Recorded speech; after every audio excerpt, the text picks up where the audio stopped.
relationships, but you're wrong. Listen, there's no magic bullet. I'm teaching life skills. When you sick, you need medicine. It don't always taste good, but it'll get you better. You need this medicine. It ain't gonna always taste good, but this is what you need. Men and women, bottom line, we need to have the conversation. Your partner wants to give up control, but only if you know how to drive. This is about being the best you could ever be, whoever you are. I don't care if you're a man, a woman, LGBTQ, space alien. I'll save anybody. I don't care. I'll teach a hedgehog how to have a threesome. What do you mean by that? Look, you don't have to listen to me, but you're wrong. Listen, I know I'm great. And I know you're thinking, Dante, there's no way I could be like you. But you could be me, you know why? Because you know who I was? Before I was me, I was you. Man score 202. Better hear what I've got to say because you won't get it again. I'm not an alpha male. I'm not a beta male either. I'm just a better man. Well, put your happiness first, because if you don't, they won't. Yo, GYBB, get your balls back. WWDD, what would Dante do? The Sexual Revolution is being podcasted, and I am excited. We got people in the comments. If we sound good, give me a thumbs up real quick. Give me a thumbs up, please. Give me a thumbs up if you're in the comments. Just want to make sure everything's sounding good. Yeah. Shout out to DJ Sneaker Freak, Renee Hernandez in the comment, Michael Love, thumbs up. What's going on? Everybody coming in? That's what's up. That's what's up. We got a lot to talk about, so let me get this popping. What's going on, my people? How y'all doing? Happy Thursday. It's good to be here. Good to be seen. Good to be heard. Big shout out to Xavier, Michael Love, DJ Sneaker Freak, all the people in the comments, Renee, Abizi, all of y'all in the chat. Thank you, man. Don Philly the Bull. Shout out to y'all. Thank y'all. Let me see real quick. I almost forgot my Cash App. If y'all like what y'all hear, you want to help out, why not? Help a brother out. Hit the Cash App. Let me get the phone lines open for y'all too. That's next. Gotta get the phone lines open. We got a lot to talk about. So that's dope. There we go. Phone lines up, 929-269-4922. What's up? Phone lines are open. I'm excited, man. I there's something I want to talk about that today that was just really kind of was in the back of my head. And what I think what we have to do is, we talk about credibility and trust and all of that stuff. But what you have to understand is, and I've talked about this before, is that a lot of times you have to understand that people are who they are. When I say that, people are who they are. What I mean is, gosh, we got the call already. All right, I guess we'll get it.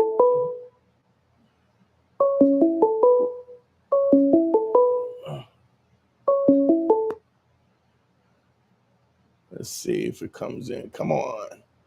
Yes, sir. EIM Remedial. Yellow. What's your name? Where you calling from? John. It's Anthony from Australia, Melbourne, Australia. Oh, what's going on, brother? How are you? All the way, Aussie. Going good, man. Hey, after the Olympics, I don't know if I should be saying sorry for what happened with Ray. It ain't your fault, though. We got shitheads all over. We got a president here who's telling people that Haitians are eating dogs. So don't, just because you had some shady breakdancer chick, don't take that on. That ain't you. And Yeah, not only personally, I don't. not only that, but you part of the family. So you don't Yeah, you true. we trying to change the world, man. Fuck all that Yeah, yeah. nonsense. What's going on, brother? Like How can I I help don't you? know. Man, I just want to call you, thank you, and all that good stuff. Look, every time that I've been thinking about getting a consultation with you, Yeah. I just tune into a live, listen to that a little bit, apply the principle a bit. Or I always fall back to ACE. I always fall down to RFF. Right. And yeah, just like a few things that you've been talking about have been really helping me out. Yeah. Yeah, like a recent one, just a recent little things that you've been saying, just how you've kind of changed your tone with the things at the moment, and how you've been spending time with the callers as well, and just really showing patience and really talking through things. That's really been eye-opening for myself. I'm gonna. So let me ask you this: What are the since Yeah. you're on? What are the problems that you have that you think? Because to a certain extent, I appreciate the fact that you can tune into a live, and I hit on it. But I also, there's understand that when we do the consultations are extensively more in depth. So, what are Yeah. some of the things that you're having a problem with? Yeah, like at the moment, I find myself when I'm talking with people in general, or with girls, and just really, I find myself a little bit too observant. And kind To of say that again, too observant, you said? too observant, yeah. So it's not quite a hesitancy to go in and be like, hey, let's escalate things. But it's more, yeah, it's just more, yeah, it's just when you say yesterday, for example. Wait a minute, when you say okay, so give me an example. Give me an example of what you're talking about. Yeah, yesterday, for example. So I was, I was talking to this one girl that I just met, just at a workplace, and yeah, she was just kind of talking about things, and she, man, I'm blocking here. Yes, man, sorry. Yeah, so fuck, man, I'm sorry, I'm blocking here. It's all right. It's all right. So you're talking to this girl. Well, just tell me what do you have a problem with? I mean, just you said you're too observant. I'm not sure what you mean by that, because I don't know that you could ever not be too observant. You know? Yeah. Like, I was just talking with this one girl. I realized one thing that I need to do is I need to be a lot less serious. And just kind of be a little bit more playful, just to expand on my own personality. So let me ask you this: why do you think that you're so serious? That's the feedback I get from a lot of people. No, but I'm saying, people I get that's the feedback. My question to you is, why do you think you're too serious? I mean, let's assume that the feedback that you're getting from people is correct. If the feedback is correct, why do you think the feedback is correct, and why do you think people say that? Because I could be in a better position of where I'm at right now. You mean in your life, or in my life? Yeah. So, okay. All right. Yeah. So now this is why we do the personal consultations. It's DanteNero.com. Click on consult. This is why we do consultations, because what ultimately happens is there is usually something behind it, behind those fears and that apprehension and the fact that you're so serious. What usually it is there's a certain lack of understanding of your value, your understanding of this social engagement. You taking it seriously because you take it too seriously, and I guarantee you that you're not laying the 5 bricks like you should. Would you agree with that? I would agree, yeah. Okay, so there's a reason why we do lay the 5 bricks every day. It's because it allows you to stop taking it so serious. Because you have to understand something. If you're bringing something to the table, if you say you're a good guy and you're talking to some young lady and you have to understand that you are bringing something to the table, whether or not she understands that or not is irrelevant. The fact is that you know that you have value. So if I've asked this a bunch of times over and over again, and I ask guys all the time, when you how does a woman, if I ask you, how does a woman get to know you? Like, how does she ultimately know what kind of personality you have? Well, I gotta communicate that. Right. So who tells her? Who tells her who you are? I do. You do, right? I do. So if you have to understand something, if behind it all, you have this level of inadequacy, or you feel this level of inadequacy because of the fact that you are not in the particular place that you want to be in, right? That's going to come through. You can't hide that. See, the truth is going to come out either way. The truth is going to come out either way. And so you can't fake this. You got to actually believe in yourself. And the way we get you to the point where you believe in yourself is there's a whole process of what I do to kind of unearth where the insecurities come from in the first place. And once we remove that and you have a general understanding of that, and you're doing all the things that I'm telling you to do, like, for instance, laying the 5 bricks, then that fear goes away. So if you want to, I mean, like I said, the consultations up, one-on-one consultations, DanteNero.com. Click it. This is an easy fix. We just have to kind of figure out what is triggering this kind of tragic, like chicken little attitude that every time you engage with a girl that this is tragedy. But it also has to do with the fact that you're not laying the 5 bricks. Because if you're laying the 5 bricks, right, there it becomes so it's what I call, I mean, it's not what I call, but it's called this exposure therapy. You're exposing yourself to these engagements where you can start to feel comfortable in them. And understand something, if you don't feel comfortable in them, you're never going to feel. There's the only way you can feel comfortable in is you have to do it. You understand? Yeah. It's so should I just be doing it longer? Say again? Should I just be doing it longer? Because the reason the laying the bricks, just doing that longer. The reason why I said I'm not doing it properly, because there was a time where I was making an effort, going out, and actually saying, all right, this is my purpose. I'm laying the bricks. But now it's been integrated in my life. So I'm no longer just putting that extra into the extra. But I mean, I honestly, I think Yeah. it should be a part of your life. There's nothing wrong with communicating people and experiencing people.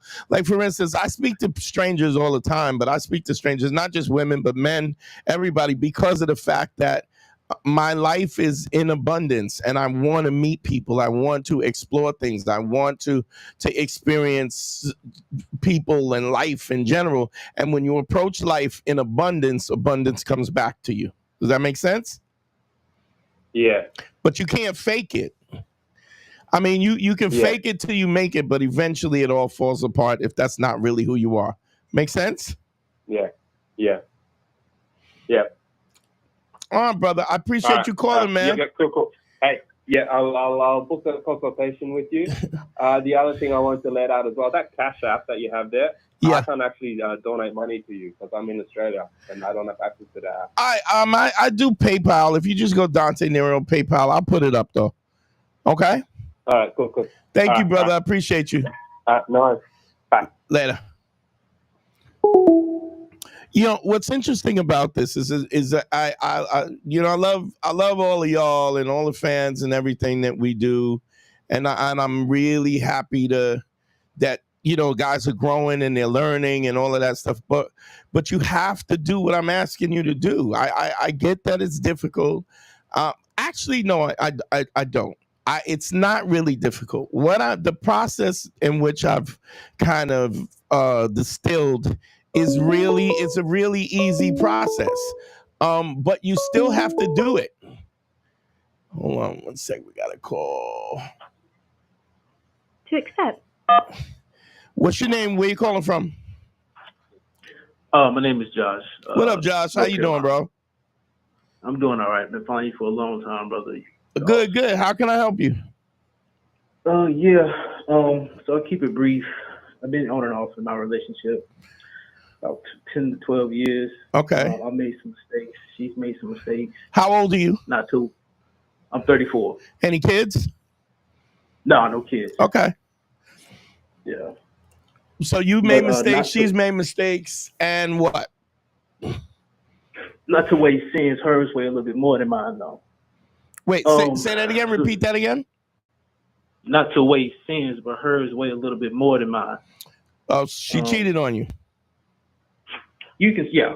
I mean, not that I haven't, but yeah. I get it. But okay, so how did hers go further than yours? So at the beginning of this, you know what I'm saying,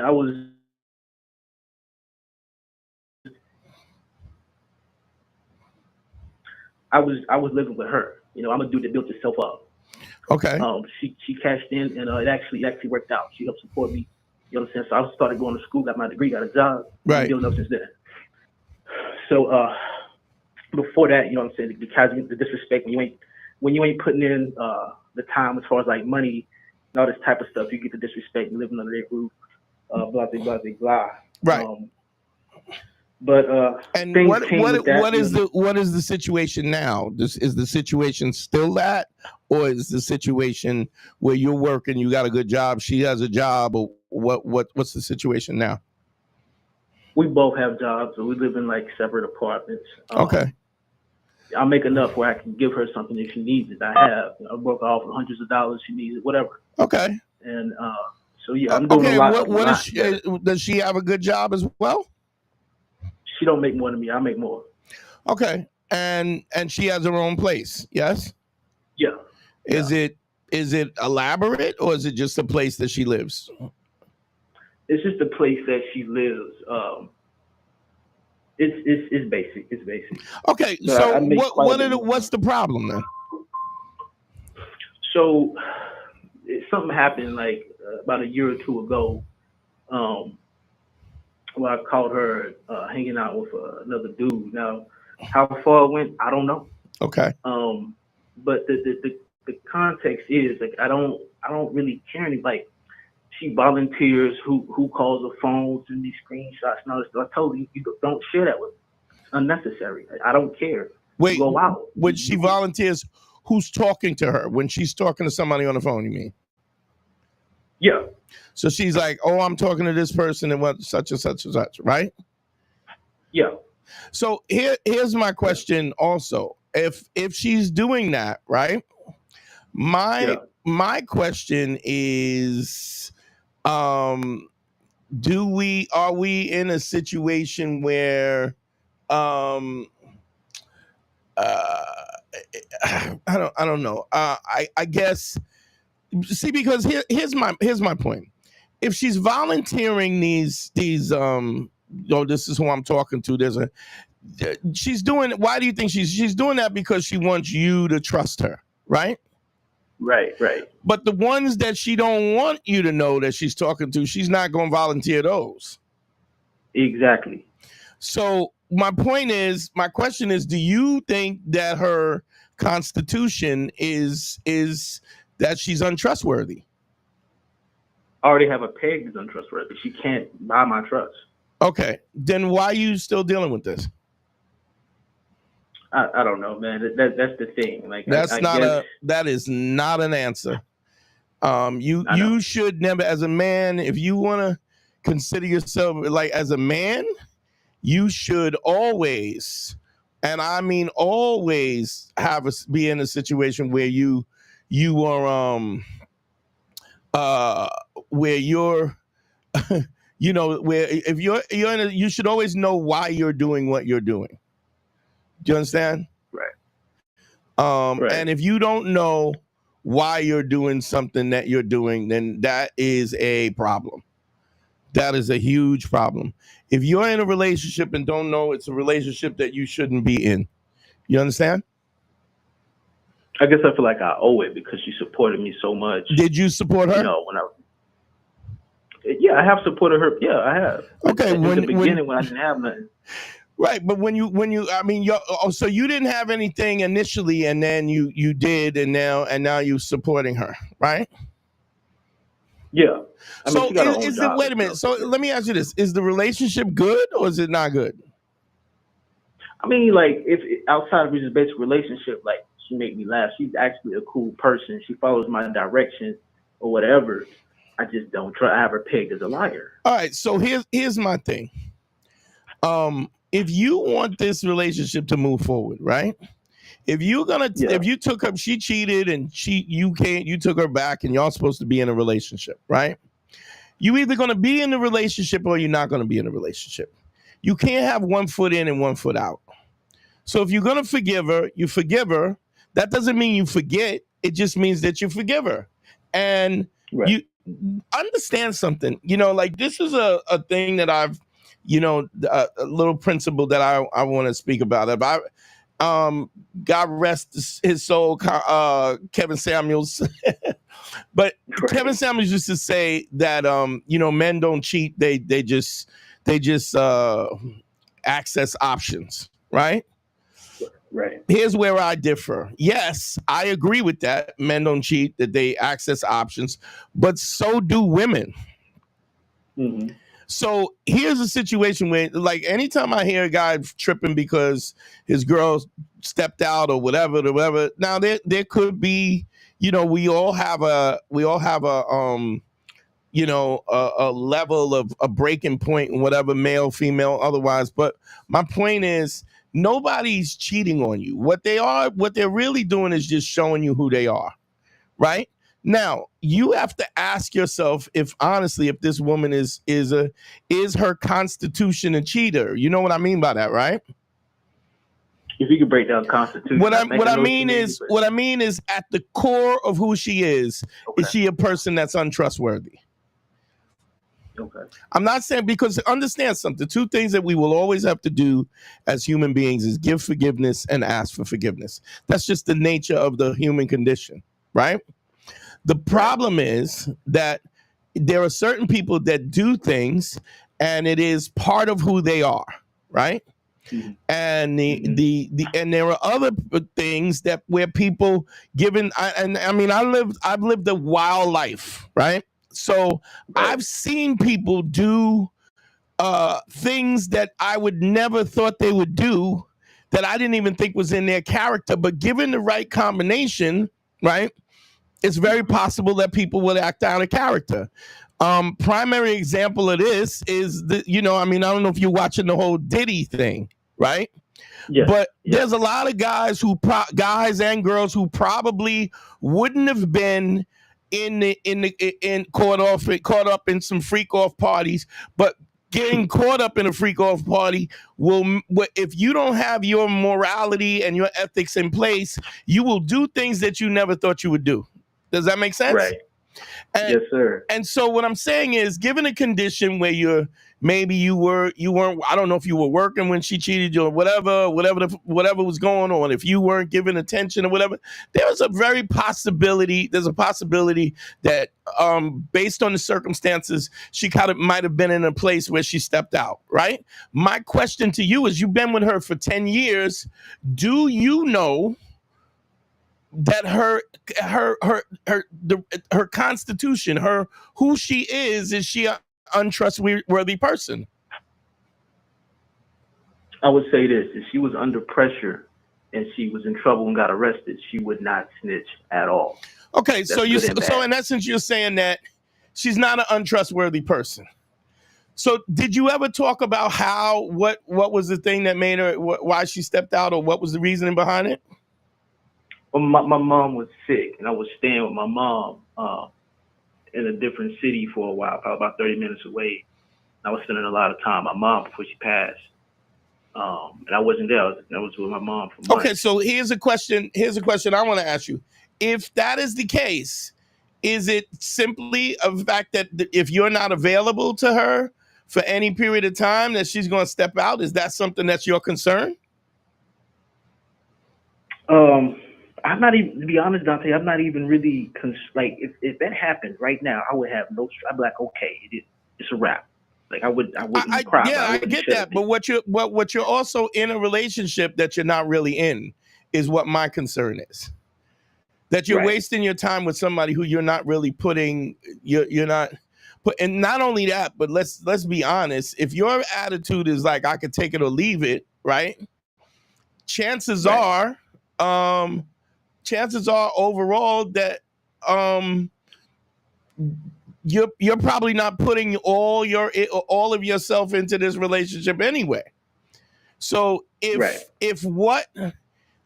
be honest too, if what has transpired in the past is that she stepped out because of whatever, right? You're creating a situation where it's just gonna happen again. You feel what I'm saying? Like the reason why she stepped out was because you were unavailable, and now you're being unavailable. Yeah. So I mean, you're almost not even like giving this a real opportunity. So I just think this. So when we talk about ACE and we talk about credibility, right? Credibility is also you keeping your word, right? So whether or not you said this verbally or not, if you're still in the relationship, the assumption is that you want to be in the relationship. If that's not what your intention is, then you shouldn't be there. Does that make sense? Right. Yes, sir, it does. Because you're literally setting up the same conditions that made her step out on you in the first place. Now, understand something. I'm not excusing her for her, her lack of being trustworthy or anything. But I'm saying, if you're saying that she's live, she's funny, she's a chick who wouldn't snitch, and you say it's not her condition, and then in what conditions she would snitch, right? What are you doing? Like you hustling backwards. Yeah. So I just think you got to make a decision about if you want to be in this or you don't want to be this. Now, I'm not saying that if it goes left, that look, I'm a proponent of things not working out, and if it doesn't work out, you say, hey, this is not, like I say all the time, relationships are easy. You have to know what your non-negotiables are, and then never compromising those non-negotiables, right? But if you're in it, your words speak louder than anything else. If you're still in it, we have to assume that you want to be in it. And if you're in it, but you're not giving it at all, you're just creating a situation so you could cheat on her, or she could cheat on you anyway. And then you could say, I don't even care, whatever, move on. And I'm not saying that you should be heartbroken because of the fact that things change. People love each other and they still do things to each other to hurt each other, right? Right. And sometimes, and a lot of time, I'm quite sure if you stepped out, you didn't step out on her because you didn't love her. You stepped out on her because you had another opportunity, right? You was accessing options, right? Yeah, that's exactly right. And so we can't look at this in a way like I got accused of being red pill, and I'm really not red pill. Like, I call the balls and strikes. I'm not saying that you can't be in a relationship, have multiple women, but you got to be honest about that. I'm not saying that you should be with a woman who's going to consistently cheat on you.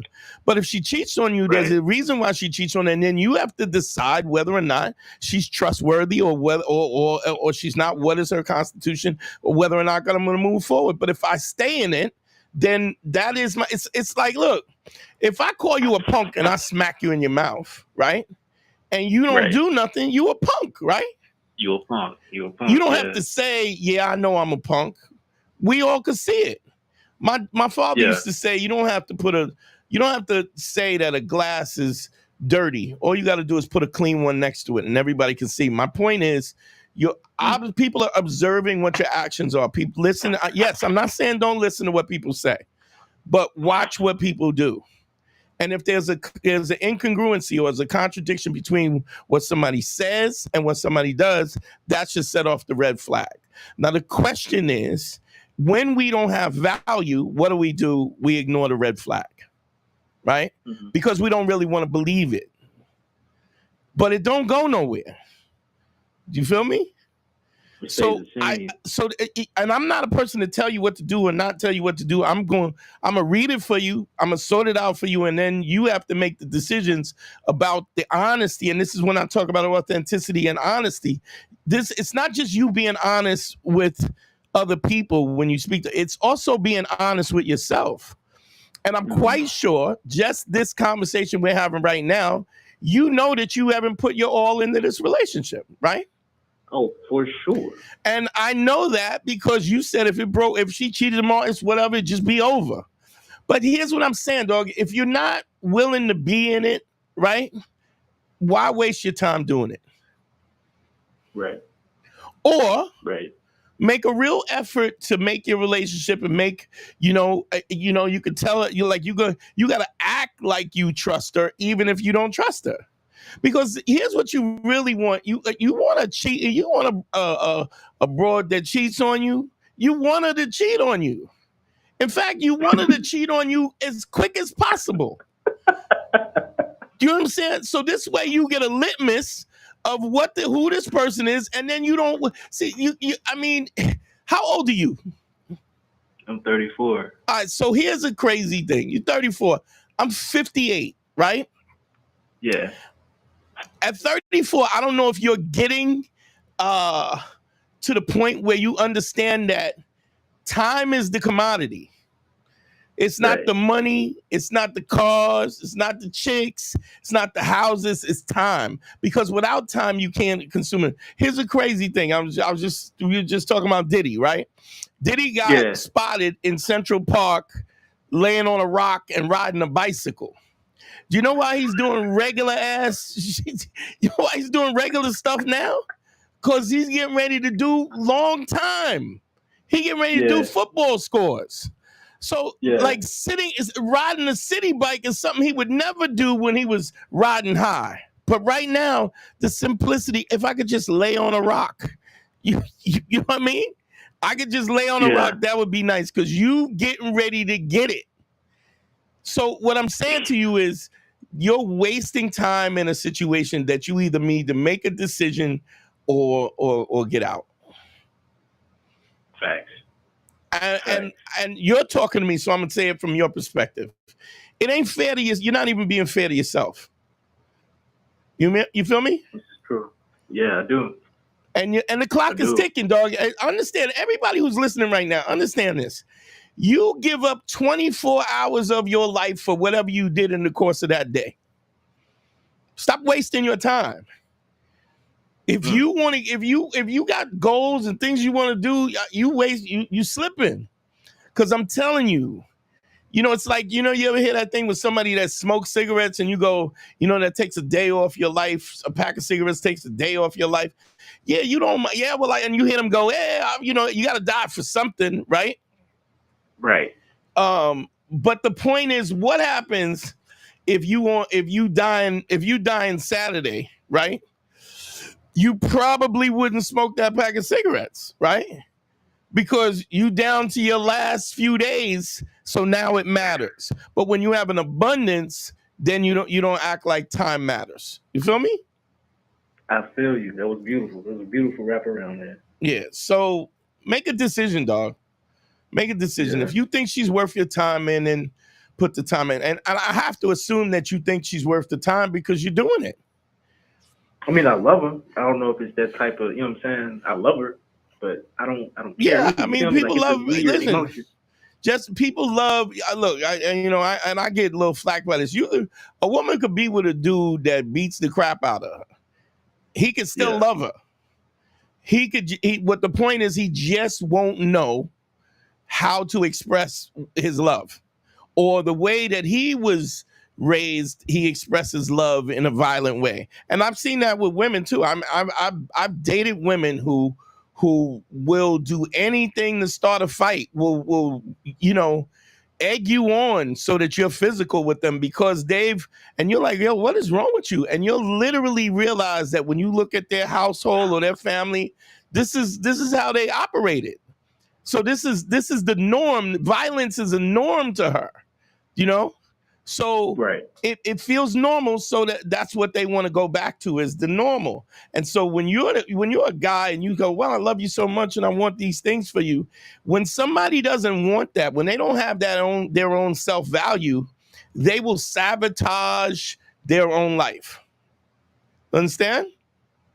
Yes, sir. That makes a lot of sense.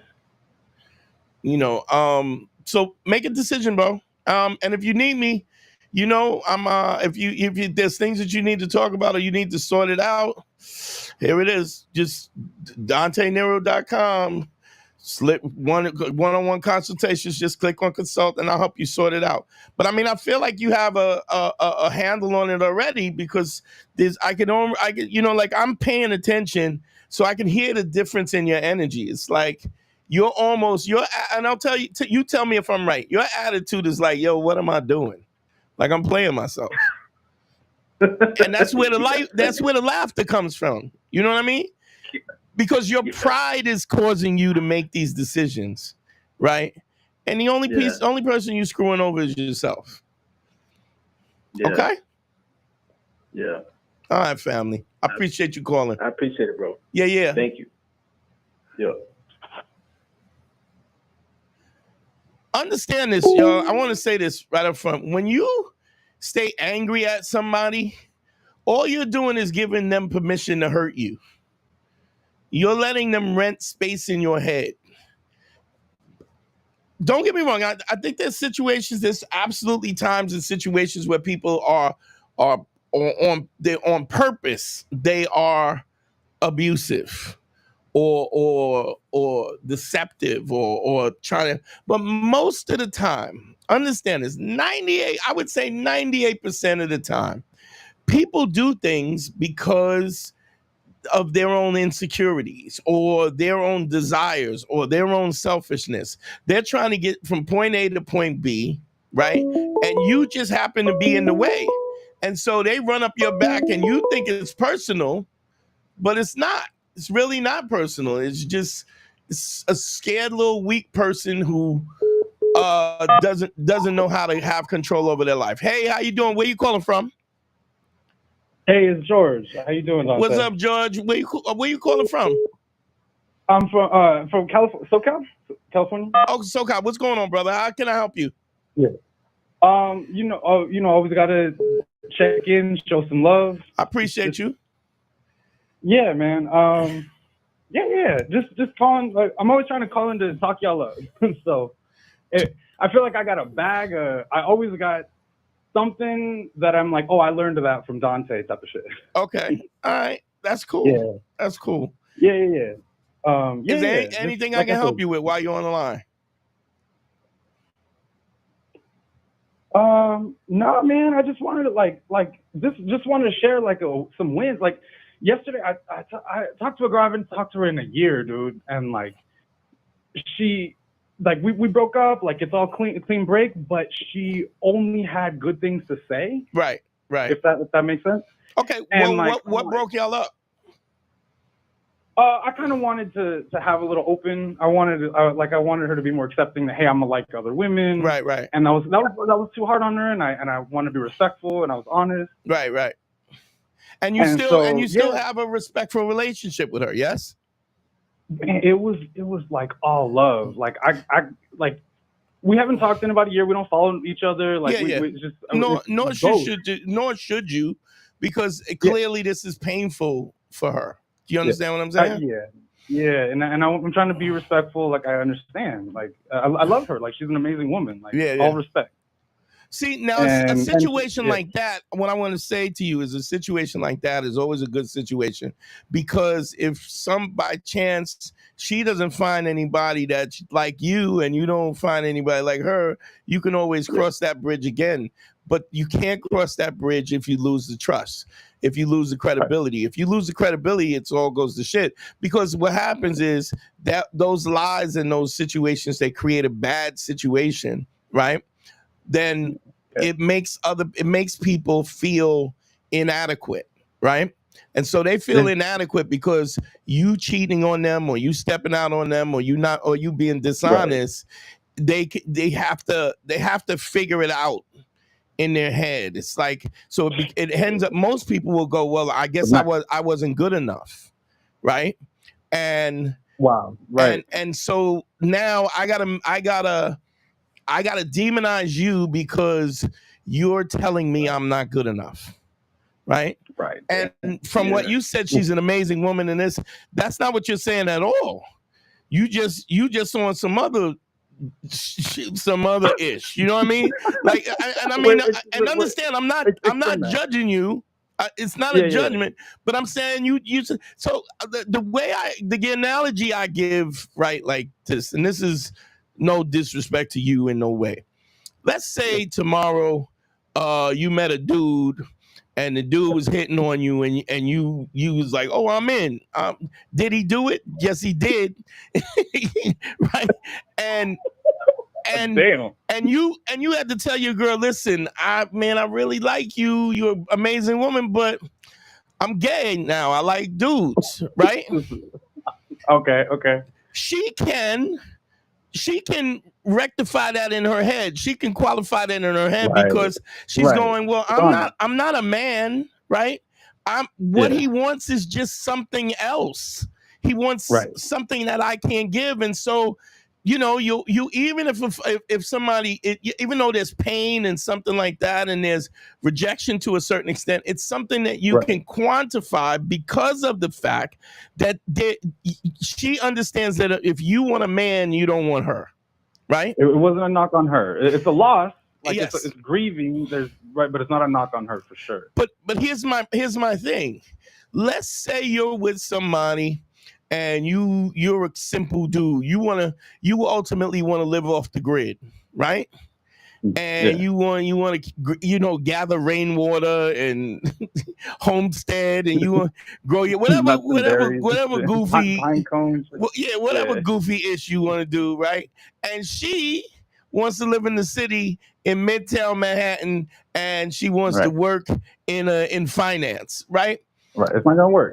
It's just not gonna work. But I think what happens is when it's still male female, we look at it differently. It's like, oh, I wasn't good enough.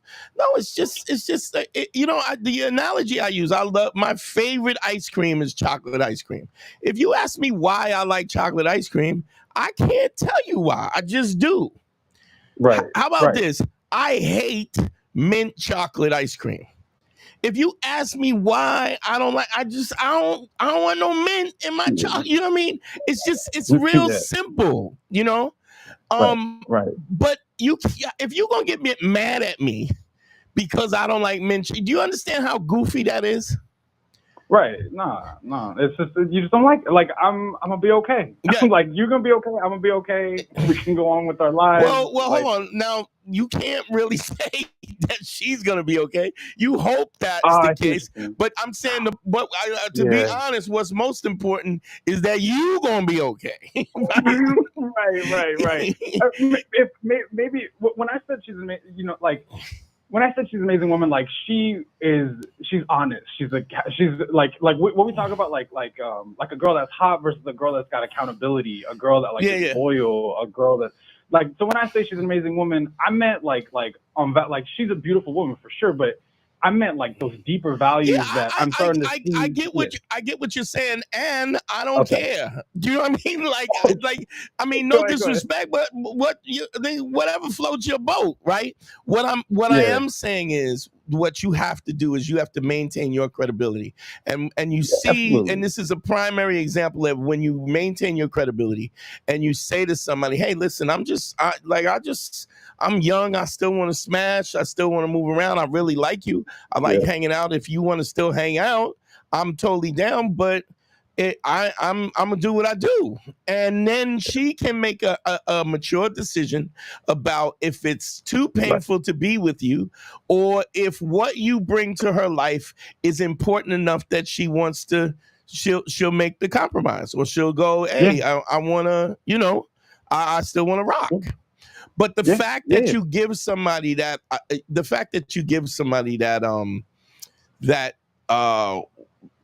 that option, right, is the thing that makes them respect you. It's you're not assuming that they can't handle what is going on, if that makes sense. No.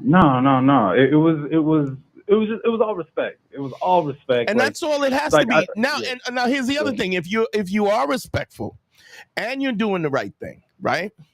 And then she's mad at you and she wants to, then you gonna have to be mad at me, right? You know, man, take that. I'm Diddy. I like dudes. I'm sorry you mad at me because I like baby oil and dudes. Like what's it like? You don't hate me because I'm beautiful. Right. You know what I mean? Right. The point is that's really the thing, and that gives you the confidence. It's also that here's something I'm quite sure you haven't even thought of that's really affecting you in a way. Is there's a level of confidence that you have because you were able to break it off, say what it is that you actually wanted, stick to your guns, and still maintain a level of respect with somebody else, which is the lesson that I'm teaching every week and every time I go on this live. You talked me through it one time. I was telling you about the breakup. I was like, man, like it's cool. I don't really feel like very hurt. I just like when we had to break it off, you know. And you kind of hit me in the face with like you were like, and you're gonna find a better woman anyway. Right. And I was like, damn, like I didn't even really think like. So you're right. Yeah, I didn't think about that then. I'm not thinking about that now. Probably too into the moment, but yeah, you're right. Like I'm not even thinking about how this is gonna affect me with future. Yeah, because it don't end there. It don't end until you want it to end. Yeah. You don't give up. You're not done until you give up. If that makes sense. Right. Okay. Right. Man, I appreciate you calling, family. I appreciate you. And I'm glad that life is going dope, man. I'm glad. Yeah. I told you, like, I started crying when the phone mattress phone, what's it called? The memory phone? I was sleeping on couches, Dante. And then when they delivered, I came up, got a job, they delivered the memory foam mattress. I started crying. Like, I prefer the purple though, but that's me. Okay. But I appreciate. Oh no, that's just dope. Hey. Yeah, I appreciate you, man. I appreciate you, Dante. All right, peace. Hey, thank you. All right. Phone. Let me put the phone lines up real quickity, quick. Also, real quick. Here's the phone. Let me see what we got here. Don't forget the Patreon, y'all. Let me put that up real quick on the screen. The Patreon is www.patreon.com/manschool202. We do bonus content, game, technical stuff and stuff. So please sign up for that, y'all. That helps me keep doing. This computer's working a little slow. It's time to upgrade. So but I mean, yeah, it's an interesting. I've said this 100 times. The scariest thing that I've ever heard was that you can do anything you want to do. What I mean by that is that until you have put in the dedication to or the sacrifice to achieve a particular goal, you have no idea what your limitations are. And those limitations you'll be sorely interrupted by that if you're in. Hey, what's up? Who am I talking to? Where you calling from? This is Davis. I'm in Missouri here. What's up, David from Missouri? How can I help you, brother? Not too much. I'm so happy to have the line. Big fan. I'm glad I can help. What can I help you with? So this is like a bit of a situation here where, I listened to the Black Phillip show and what you said about on the, with like friend zone type situations. Yeah. You got to like blow those up, throw a grenade in the middle or something like that. Okay, let me ask you something. Have you listened to the new content or have you just specifically listened to Black Phillip? Not too much the new content, but okay. I have listened to a little bit of it. All right, so let me say this. A lot of things have changed. I've matured. I've learned more. I'm more intuitive about this. Things that I made mistakes. Not mistakes, but I guess I would say the new Man School is a more nuanced approach, and it's more about the solutions, right? So my point. So when you say that somebody was trying to put you in a friend zone, or were you trying to put yourself in a friend zone? I had been in the friend zone for a little bit. Okay, and why was that? How did you end up in the friend zone? Let's deal with that first. Because I was on some pussy shit. I met her years ago when I didn't really, understand how to assert myself. Okay, all right. And so you were in the friend zone, and then what happened? So now wait, now how extensive were you going on dates with her, hanging out with, just kind of real goofy, or was it like, oh, this is my friend and we, like, because I'll be at the comedy club a lot and I'll see a couple and be like, oh, you guys together? And they'll be like, no, we just friends. And I'm like, it had never been to that level. Yeah, it never got to that level. Okay. But I have done some goofy shit, definitely. Okay. And about a week ago, it was her birthday, and she asked if she could throw the party at my house because, she got like a smaller place than me. I was like, yeah, cool. So then we do all of this for the night. And then in the end, I was, alcohol, whatever parties, she was acting like in a way that I wasn't really appreciating. And she ended up leaving these chocolate strawberries at my house. Okay. So then I'd eaten some of the strawberries, and then she sends me a text. She was like, oh, I left the strawberries at your house. And I ate all of them. Uh-huh. And then now she had gotten super mad at me about that. Okay. And then I didn't want to apologize because I was just like saying, oh, I wanted the strawberries. I'm not going to apologize because I don't want to. And that was wait about a minute, wait. ago. Hold on. Where'd she get these strawberries from? Who did somebody give her these strawberries or what? They were like a birthday present. Okay. It was, so did some dude gave her the strawberries? No, it was a girlfriend of hers. I mean, even if it was a girlfriend of hers, it wasn't your strawberries, right? So let me ask you something. Do you think you should? They were should? in my fridge for over a day. God damn! If you like, did she call you the day and say, or you just knocked them out right away? Like they were in my fridge for like probably 18 hours before I got in. First of all, the fact that you said 18 hours is crazy. The fact that you was counting, that the hours that she was that she left it in your fridge that's a little crazy. That's a little creepy. But here's my thing to that, right? Did you want to do the party in your apartment?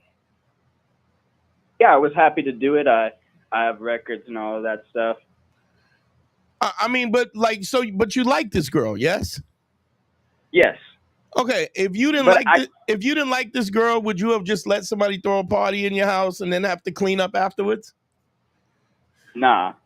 Okay, so my point is, and she's not aware that you like her, right? I think that she is aware, and she has been a little bit manipulative about it. Okay, and so then you probably shouldn't have done the party. I agree. I so agree. here's this is where Ace comes into this. And you talk about stuff that you've done goofy before. First of all, if you count the hours that the strawberries was in your thing, and then you eat the strawberries and you go, yo, I didn't want to apologize because I didn't want to. Like, you like, when I say that out loud, don't that sound goofy to you? Yeah. Okay. A little bit. So if it sounds goofy to you, imagine what it sounded like to her. And I'm not saying that she owes anything, because if she's aware that you like her and she's being manipulative, right?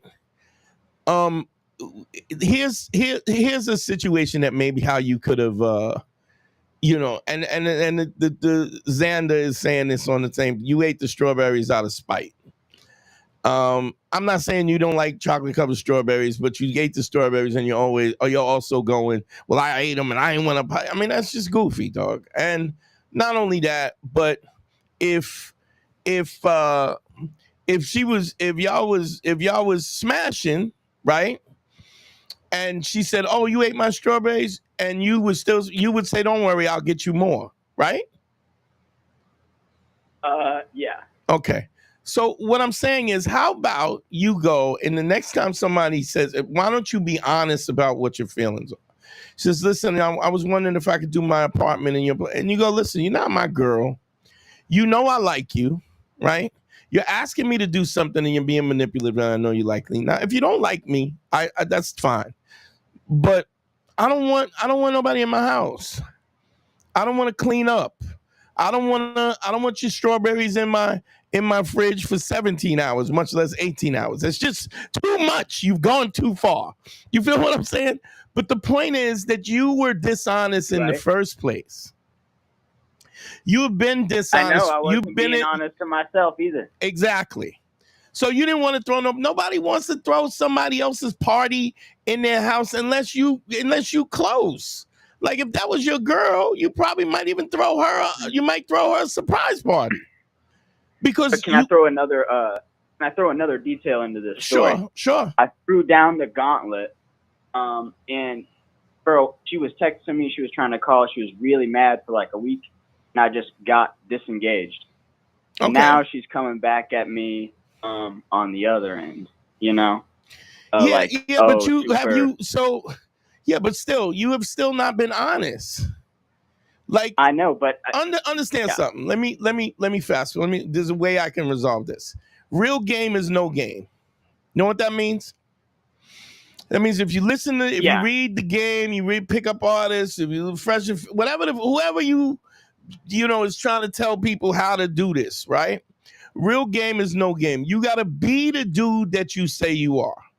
If you're not the dude that you say you are, all it's going to happen is you're going to keep pushing. You're going to keep it pushing until you run up on somebody who's got your number. And trust me, where I did the live Tuesday and it's you, I was like, everybody gets got. Even yours truly. We all get got. Sometimes you slipping. Sometimes you get caught slipping, and it's the greatest thing in the world about I've said this 100 times. Greatest thing in the world about being a sucker is what? You don't got to be one tomorrow. So what is going through the past in the past doesn't matter what people think. You have to define yourself. You have to define yourself. You can't let other people define you. So you threw down the gauntlet, you this, that, but you still haven't said, yo, what's up? Like you still haven't said, yo, I like you. What's up? Because and the reason why you're doing that is why are you not coming clean? It's because you're afraid of what the answer is. Correct? Yeah. Yes. So what are we going to do? This is the thing. I think you have emboldened me here, and I don't know if I am afraid anymore. You know. You're still afraid. You might have some more balls now because because here's the bottom line. You don't have a choice. Do you know what I'm saying? Here's what your choice is. To sit around and let somebody take advantage of you, let somebody manipulate you because they know you like you. Maybe you might win this game. And by being aloof and being unaffected. And then the minute but here's the thing, if that's what she's attracted to, if she's attracted to somebody being aloof and unaffected, you're not going to be able to hold that out because that's not who you are. You faking. You bluffing. So the minute you smash or you get to the point where you start being the guy who you are, right? She's going to take advantage of you if all she wanted in the first place was somebody who's unavailable. Does that make sense? I think it does. Well, if you don't understand something, then please speak before or forever hold your peace, because I'm here to explain it to you if you don't got it, if you don't understand it. I just need to be more of honest with myself and approach from a more honest place and really ask for what I want rather than what I think is let me what say Phil something. wants to hear. This is a great time for me to make the differentiation between Black Phillip and what we're doing now. Years ago, I said, if you got a situation where you can't win and you're in the friend zone, you got to flip the chessboard. I used to use that as just like you playing with somebody's beating you. You just flip the chessboard. You force a reset. Now, I'm not saying that's not a strategy, but what I'm saying is if you flip the chessboard, right, and she don't really like you, right? She'll just go, oh, this asshole's the asshole that flips the chessboard. And she'll just go find somebody else, right? If you play these games in terms of strategy, like it's like the old saying of, the old War Games movie with Matthew Broderick. It's like the only way to win the game is to not to play, right? If you play this, you might end up on top, you might not. If you're honest and you say, hey, listen, I like you. What's up? Are we gonna move her? Then by her actions, you know what her true intentions are. And if her intentions are not, if she's not into you, which she could be the case, it might be the case, it might not be the case, it may be anything in between that. But if you put it on the line, she has to react. And based on her reaction, you can tell where her head is at. So this way, you're not negotiating from a position of weakness. Not even that. You're just saying, "Look, I like you. What's up?" And if she says no, then you decide what the parameters, what access she has to you as a person. And I would imagine that access probably wouldn't be throwing a party and having people in your house that you don't know and whatever. And this way, you don't have to worry about eating nobody's strawberries. Do you understand what I'm saying? I do understand. I do. And this is why what we were talking about in Black Phillip is so distinctly different. It's because if you play the game, eventually you get got. It's just what happens. I mean, we see that all the time. We see the dudes from Fresh and Fit, the guy Academics. You see, what's the dude? There's a bunch, Donovan Sharp. All of these clowns who are, giving advice, and they're giving advice from a point of insecurity, and they're hoping that it all works out. And then you throw in a yacht party, but you got bimbos on the. It's just weird. It's just weird to me that. Like I could see, like understand something. If this woman doesn't like you, isn't it better for you to know so that you can spend your time on somebody else, and that you literally threw a party for somebody that you didn't want to throw. The only reason why you threw the party was to gain access to her, right? I would say in the abstract. That ain't abstract. Yeah.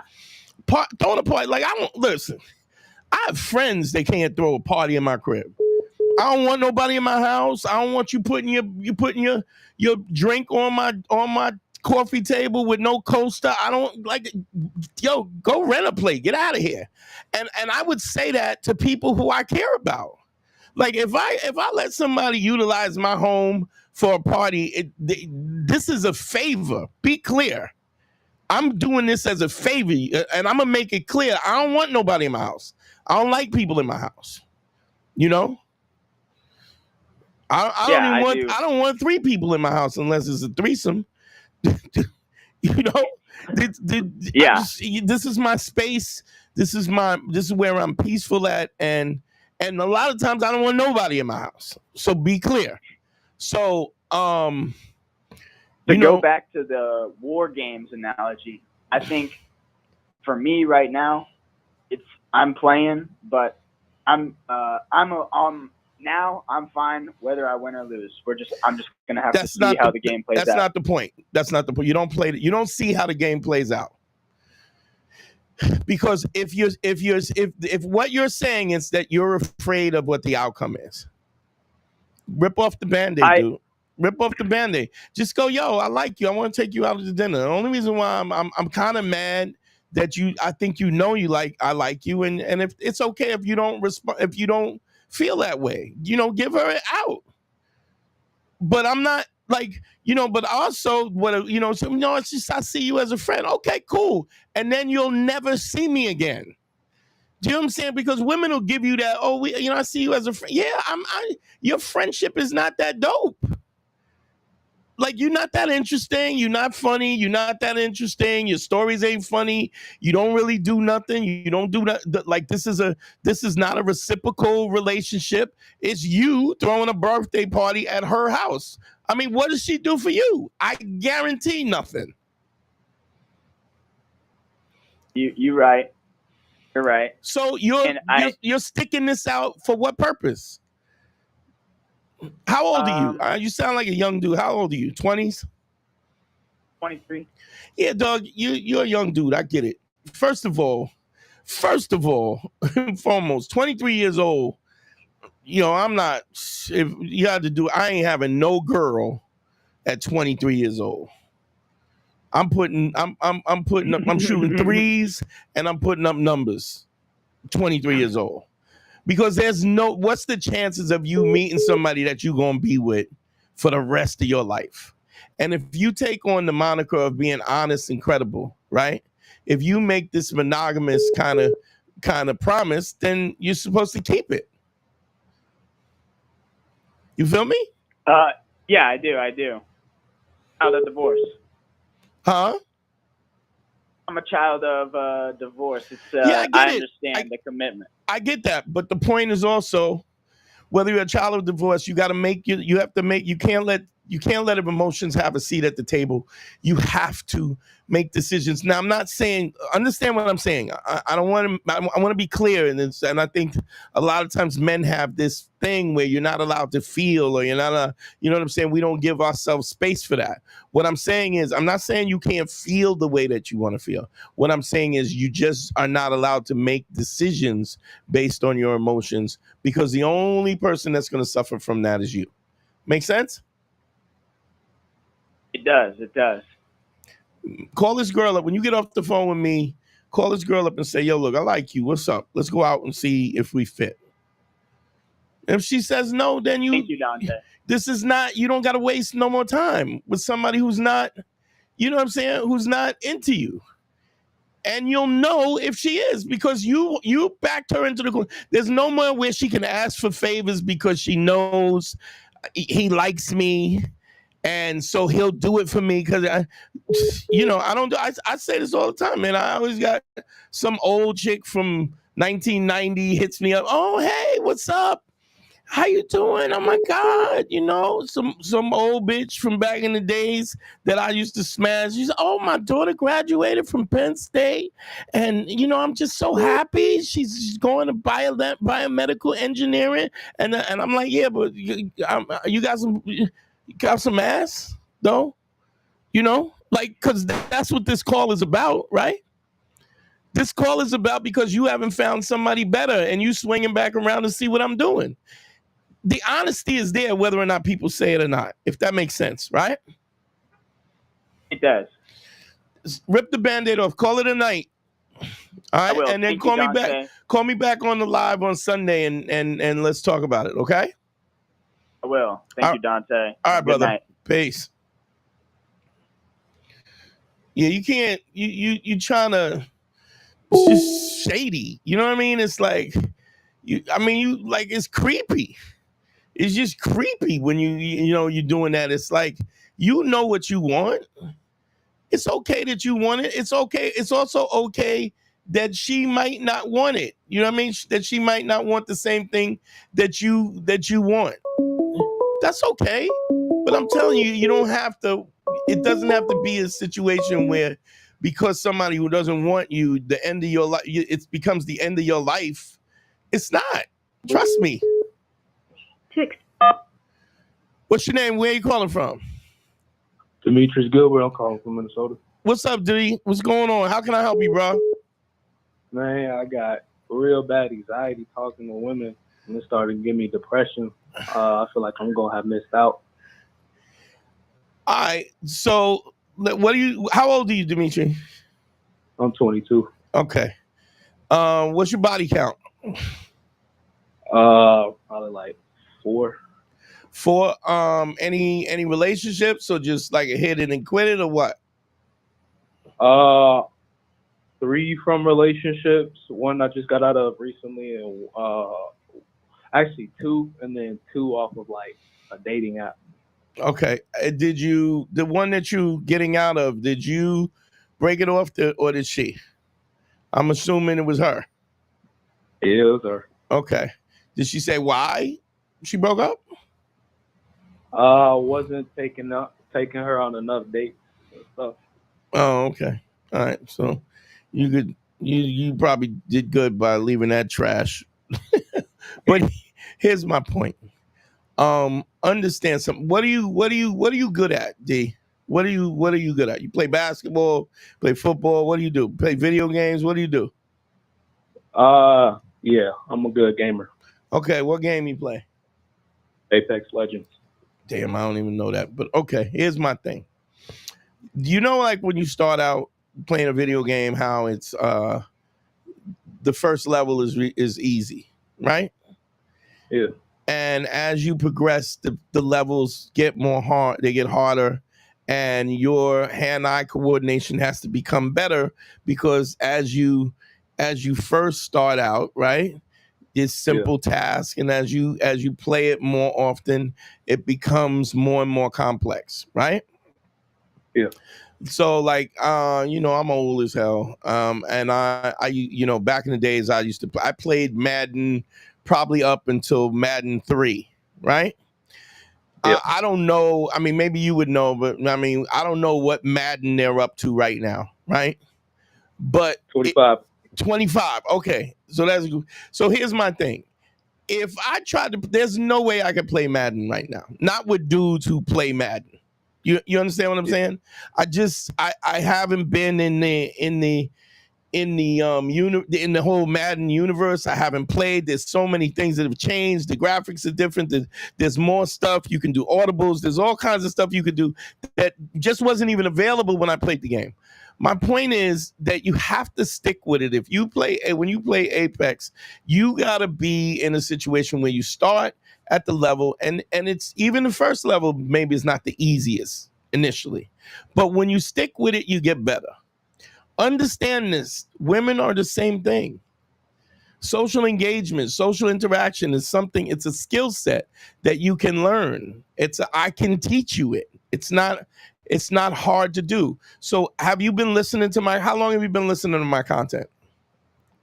Well, honestly, for a little while now, a couple months. Okay. So here's my thing. Have you ever heard me talk about laying the 5 bricks? I can't remember it off the top of my head. Okay, so here's what you do, and I'll lay this out as quickly as possible because I want to get to the next call. This is what I need you to do. Okay, I need you to go out. I need you to pay 5 compliments to 5 women, right? Every day, 7 days a week, right? Those women are not just going to be women that you want to have sex with or that you're attracted to, but they're going to be, some of them are going to be young and attractive, some of them are not, some of them are going to be older, it's going to be aunties, it's going to be middle-aged women, it's going to be little milfs, it's going to be everything between. It could be an old lady, it could be a lady at the supermarket, and all I want you to do is pay her a compliment, right? Yep. Here's the parameters of the compliment. The compliment has to be true. You have to be an honest compliment, right? So you can't have a chick who's 800 pounds and tell her she looks skinny, right? You can't have a chick that's dog face and say, wow, you look pretty, right? The compliment should not be sexual. I want nobody saying you got big ass titties. Damn, you got a fat ass. None of that, right? It just has to be a compliment, and I don't want you to get the number, okay? In fact, you are not allowed to get the number.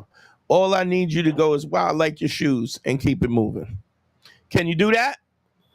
Yeah. You do that, it's gonna, now it has to, you gotta make, I need you to make a commitment to me, because everybody's listening, everybody's in the chat, everybody in the chat, give me a thumbs up if you're hearing this, right? Dimitri, you hear me? Yeah. Everybody in the chat, give me a thumbs up if y'all are here. I want y'all to give me a thumbs up if you hear us talking, because we're all gonna hold Dimitri at responsible, accountable for this, right? Let me get a thumbs up. There go one, the Wired Christian. He's watching you. Who else is coming in? Who else is gonna give me a thumbs up? Let me know. Y'all hear me? Xander, I hear you. Eric Panaranda, you played yourself. Time shift. So I want you to know everybody's listening to you, right, Dimitri, right? Yep. You are to do this 5 a day every day. If you come home from work or you come from school or whatever and you haven't done your 5, you are to go out and do another 5. You need to do your 5 every day, okay? Yeah. You are not allowed to get the number, right? All I want you to do is observe the person and have an honest compliment, right? Yep. I like your t-shirt. I like your hair. I love your makeup. Love your shoes. That's a cool bag. And all I want you to do that, and then keep it moving. Can you do that? Yep. You give me your word. I promise. All right. Can you call back the live on call back the live on Sunday? Can you do that? Yes, thank you. All right, you call back on live on Sunday. We'll talk again. But I want you to understand. Repeat it back to me. What I want you to do. You want me to compliment 5 different women, 7 for 7 days. Can't get no number. Keep it pushing. Keep it pushing, right? Then the compliment has to be what? Non-sexual and honest. Yep. It has to be honest. Okay. Yep. If you're looking at somebody and there's nothing you could compliment on her, right? Then you move on to the next one. You got me? Oh, yeah. Okay.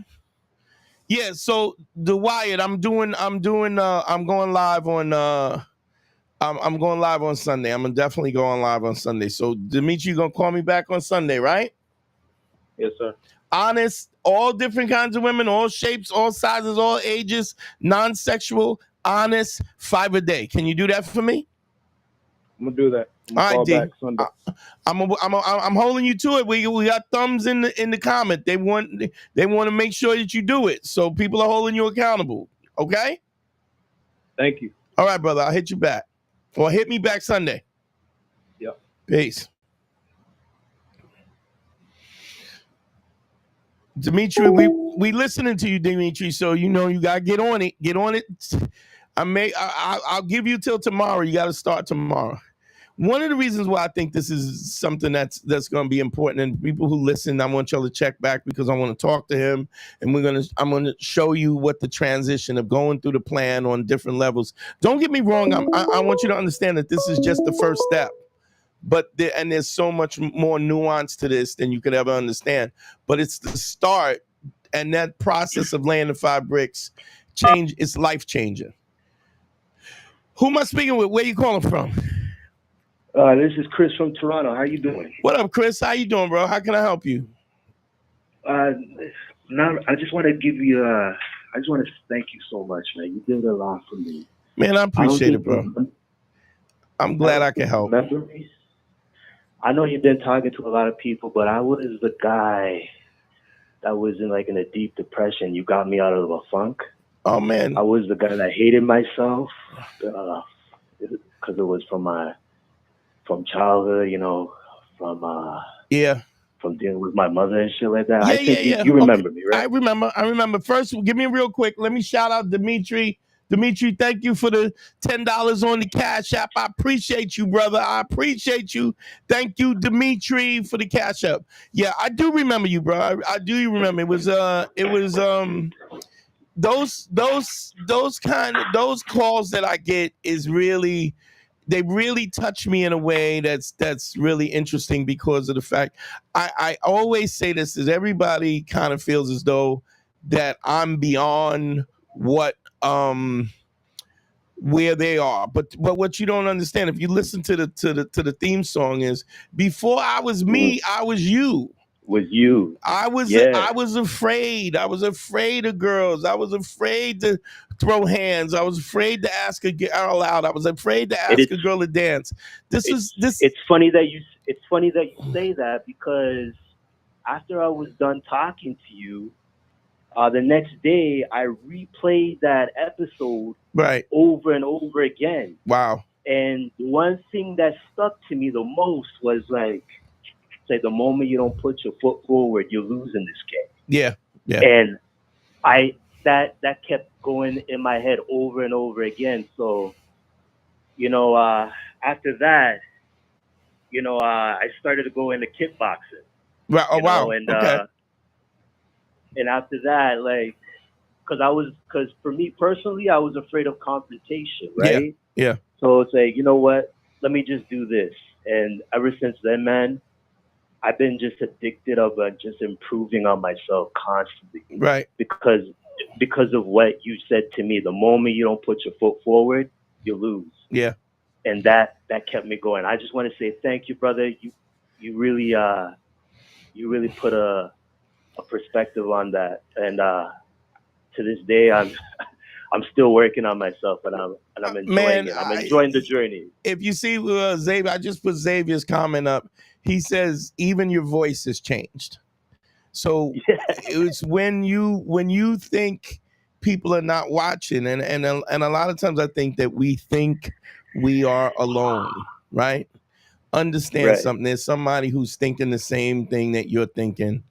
They're thinking the same thing that you're thinking. There are people that go, this is why I started doing the live in the first place, is because first of all, men, this is also why I'm not huge now, is because men, y'all suck. What I mean by that is men believe that by asking for help, you've been defeated, right? Right. And the reality is that, like, just think about how unfair it is. Let's say, for instance, you say, yo, let's go play some pool, right? And I've been playing, and let's say we're playing pool, and I've been playing pool for 12 years, and I'm ranked. Like let's say I have a rank, right? You maybe dabbled or whatever, but you never really played pool. Now I'm mad at you because you can't play pool, right? Or even what's even crazier is that you are mad at you because you can't play pool. Right. I mean, if you think about that, when I say that out loud, how absurd is it that you should be angry at yourself for not being able to do something that you, A, have never really spent any time or energy doing, B, have never had any coaching, right? And C, have had no practice, have no discernible time to get good at it. Like, do you understand how unfair that is to you? It is unfair, And then you had a situation where you had a bad situation with your mom, and I remember specifically you were talking about, and this is no disrespect to your mom, but your mom is trash. Without, and I don't mean that disrespectfully, but you no. When we talk about a mother should be nurturing and loving and supportive, and that is the person that makes you feel like you could take it. Like when you can't walk, she's the person that makes you feel like you can walk forward, that you can take a step forward, that you can try and you can fail, and people are. And if you have somebody that's undermining that, they're a trash. As a mother, they're trash. They're trash as a human being. Now, I don't mean that in a sense like where I'm being disrespectful, but what I'm saying, just as a practical standard of what we would expect somebody or what a mother should be, because we didn't ask to be here. None of us asked to be here. We're here unbeknownst to us. Nobody said, do you want to come? Or you don't want to come, you just here. So I'm an adamant person about the responsibility of children because they didn't ask to be here. And so it's your job when you make that choice, It is your job to make sure that they have everything that they could possibly want and need to give them. And if your mom did that, then she had a child and didn't take responsibility, and there was no accountability. And I don't remember specifically if your dad was in the picture, but if he didn't do what he was supposed to, I didn't know. Okay, and so that's trash. That's a trash. Yeah. But don't get me wrong. I'm saying we still have to forgive them. We still have to be able to forgive these people, because if we don't forgive people, then what we do is we give them an opportunity to hurt us. We let them take up space in our head. And then even when they're not being abusive, right? The memory of them is abusing us internally, subconsciously, over and over again. We're going over things that they said, and they, like they might be, like people pass away. Like I remember the problems I had with my dad, right? My dad was already in the grave, and I was still dealing with things that he said because I held him in this high regard. And don't get me wrong, my dad was dope. He was a dope human being, but I mean, he was also, limited in terms. He had his flaws. I mean, it was the time and the effort. But the point is that we have to see our parents as human beings. They are still human beings.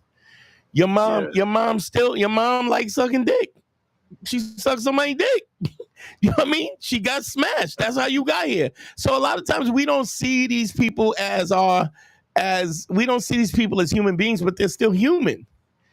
And like the same thing I've said over and over again, there's two things that you will always have to do as a human being is give forgiveness and ask for forgiveness.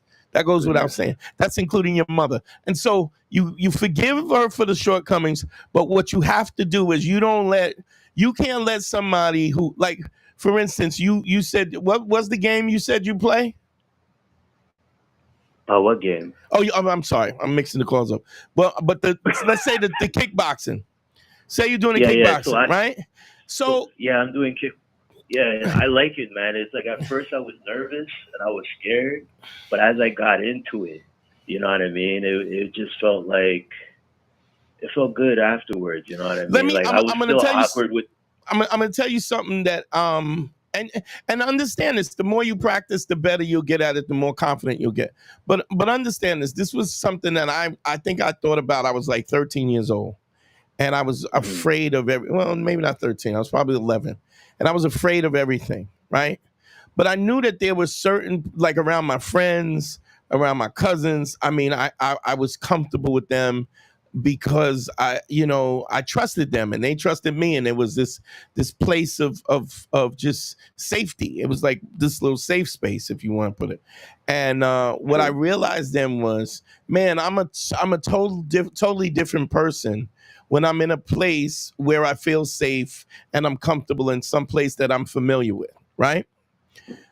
What I said to myself, and this was a weird thing for an 11-year-old to think, I was like, well, what I'll do is I'll just make every place comfortable. Like I'll be familiar with everything, and I'll expand my scope of people that I know and what I do and where I go, and I'll always be this way. I can always be as comfortable as possible. And what ultimately happens when we do that, right, is we start to expand our scope of friends, family, and the way we socialize and the social dynamics. And then we start to see things. It's like initially your fear of doing kickboxing is like you there's nothing but fear. If you ever see somebody really, really knows how to fight, right? They will pick the spots. Like, I don't know if you did any light sparring yet or whatever, but when you get somebody... I haven't reached there yet, but they said, like, if I keep doing it for, I guess, like, maybe for a year or so, they might do. Yeah. Well, let me tell you something. You can jump that year. It just depends on how dedicated you are and how much you practice. But that's neither here. What I'm saying is, when you see real masters, they pick their shots. They don't close their eyes and just throw. They're watching, and they're picking the shots. They're watching your balance, your movement, and stuff. And but you have to. This is why I say you can't let emotion have a seat at the table. You have to create this calmness, and the only way you create that calmness is through practice. That you go to that dojo, you put, even the routine of going putting your gear on, changing your clothes, going out on the mat, stretching out. All of those things prepare you mentally so that you don't have the anxiety. And when the anxiety starts to move, right, when it starts to dissipate, this is when you really get full access of your brain, your intellectual capability. Does that make sense? That makes perfect sense. And the same thing is true when it comes to women. The only way you get good at talking to women in social situations is by doing it. Were you listening to the live? I just got in. I just got late in from work, so I just got into do me a favor. Listen to this. Replay this back when we later on, right? Dimitri, I hope you're still listening. There's a call with Dimitri. I want you to listen to the call that I did with Dimitri, and I want you to do the same thing. Okay? Okay. All right, and then we're gonna start you, and then you call me back. You call me back when you're ready to call me back and tell me what I think, because the process that I was explaining to Dimitri, I'm not gonna go through it again because you came in late and everybody's already heard it. Yeah. But yeah. Don't worry. I'll repeat it. But you know what, man? I just want to say thanks. Give you your props, man. Like, to be honest, you just put a whole light to everything. Man, I'm happy, bro. I just want to. I'm happy. Thank you, man. I'm happy. It. All right, brother. I'm a holler. All right. Peace. Let's see. Got another call. They coming in back to back.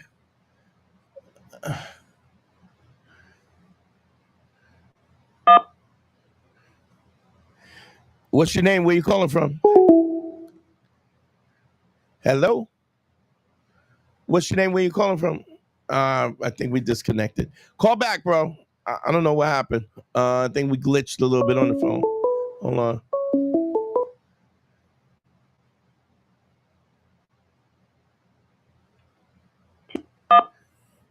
What's your name? Where you calling from? Hello? Hello? Hey, what's up? What's your name? Hey. Where you calling from? Lavi from Seattle. What's going on? Lottie? Lavi, L-A-V-Y. Lobby, what's going on, Lobby? How you doing? I'm pretty good. How are you? I'm good. How can I help you, bro?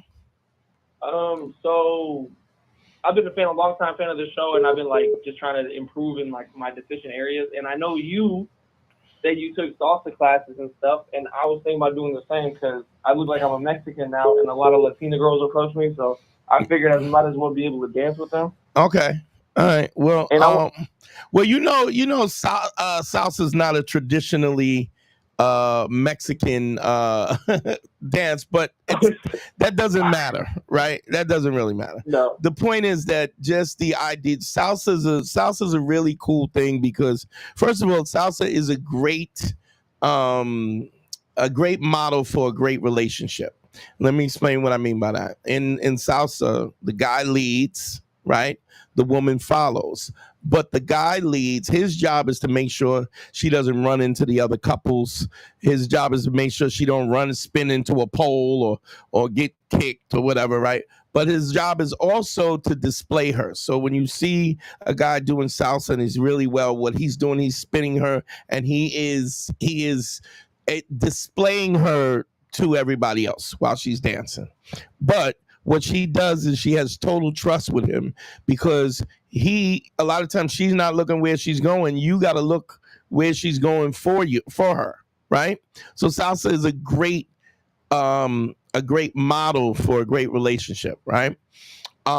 But it's also a great situation for social interactions because everybody's learning, everybody's insecure about who they are and what they are. People are learning on a beginning level. And so but you also have you have women who are they're as uncomfortable about how they look as you are. And there's a level of vulnerability. Also, when you take salsa lessons, any good school will have what they call a salsa social.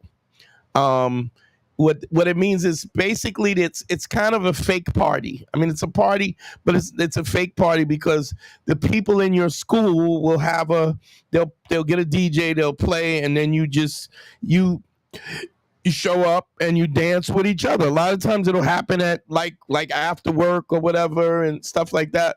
But just the whole it's kind of like what I talk about when I talk about the Mormons, and you see Mormons will have multiple wives, right? A lot of those dudes ain't got no game, but the society, the culture itself allows multiple wives, so they don't have to have game, because there's a social pressure and peer pressure and a social pressure and tribalism that allows that. In salsa is it's a great way to meet women. It's a great way to get past your shyness and stuff like that, because everybody's going to suck. Like when you start a new class, they're going to suck, and you'll find a lot of people who love to dance and they love to teach and they love to work with you and stuff like that. So I think that's a great idea, man. Yeah. Do you think like it translates to other dancing as well? Like I feel like if you did salsa, you'd be a better dancer in general, right? Absolutely. I mean, dancing in general relates to other dances, movement to music. It's relatable, but I will say this: salsa as a whole is the timing, the count is very different from other types of dance. You know, like you do have to hold a count and a timing, which is something that's it's. I mean, if you practice it, it's not particularly difficult. I mean, unless you don't have no rhythm. But even if I've seen guys who couldn't hold a tune, but man, you know, they just practiced until they until they got good. So I think that's a great idea, man. All of that stuff how old are you? 44. Yeah, and all of that stuff enhances you as a person. Do you know what I mean? Like being able to do those things and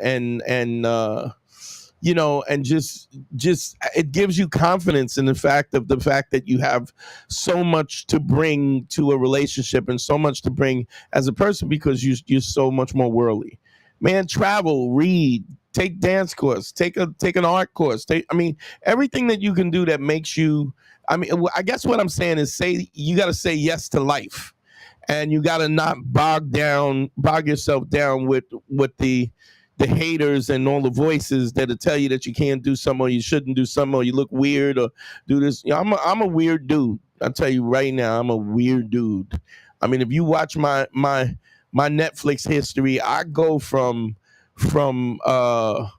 documentaries about the cosmos to goofy cartoons and anime. So, you know what I mean? You want to explore as much as you can. It's just say yes to life, because as you enhance yourself in your life, that is what a woman or a significant other is going to see as value to them. That makes sense? 100%. Yeah, it's a great thing. I would say, where do you live? Seattle. It's a bit like the nightlife here isn't super good. So but I feel like that's kind of to my advantage in a sense. Well, I'll tell you this. Here's what I do know about salsa and tango. I took a little bit of tango, but mostly salsa. But there's an inner community that once you get into you go to a school and something, you'll find out where the other schools are, where the socials are. There'll be places where, like on a Monday night, you can dance salsa at this place, and a Tuesday night you go and you get your weight up to the point, and then you go out and challenge yourself and go dance with strangers. You know? Yeah, for sure.